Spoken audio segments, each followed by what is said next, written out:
நம்ம டெய்லி ஓட்டுற two wheeler, car இதோட டயர்ஸ் எல்லாம் ஏன் பிளாக்கா இருக்குன்னு யோசிச்சிருக்கீங்களா?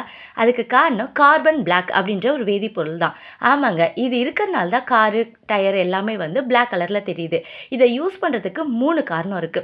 ரப்பரோட சேர்ந்து இந்த கார்பன் பிளாக்க சேரும்போது ரொம்ப நாள் நீடிச்சு உழைக்கிற தன்மை இருக்கும். ரொம்ப ஸ்ட்ராங்கா இருக்கும். இன்னொன்னு வெப்பம். டயர் ஓடும்போது உருவாகிற வெப்பம் இருக்குல்ல, டயரும் ரோடும் வந்து சேர்ந்து இதுவாகறனால அந்த வெப்பத்த சீரா அந்த டயர் ஃபுல்லா கடத்துறதுனால டயர் ஈஸில உருகி ஊத்தாது. இன்னொன்னு பாதுகாப்பு. சூரியனோட யூவி கதிர்கள் வந்து படும்போது ரப்பர் வந்து விரிசல் வரும். அத தடுக்கிறதுக்காக இந்த கார்பன் பிளாக் யூஸ் ஆகுது.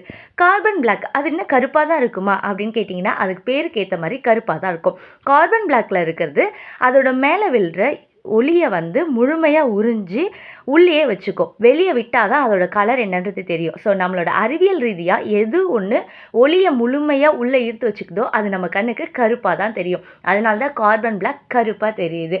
சரி ஓகே. நம்ம ஏன் வேற கலர்லலாம் டயர் தயாரிக்கக்கூடாதுன்னு யோசிக்கலாம்ல? ஆமாங்க.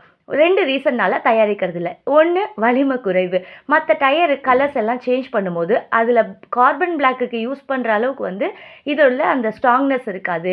தீ பத்தி எரியிற இது இருக்கும். ஸோ வெப்பத்த தாங்காததுனால சீக்கிரமாவே வந்து தீ பத்தி எரிஞ்சிரும். இன்னொன்னு அழுக்கு. ஒரே ஒரு நாள் ஒயிட் யூனிஃபார்ம் போட்டு போனாலே அவ்ளோ அழுக்காயிடுது.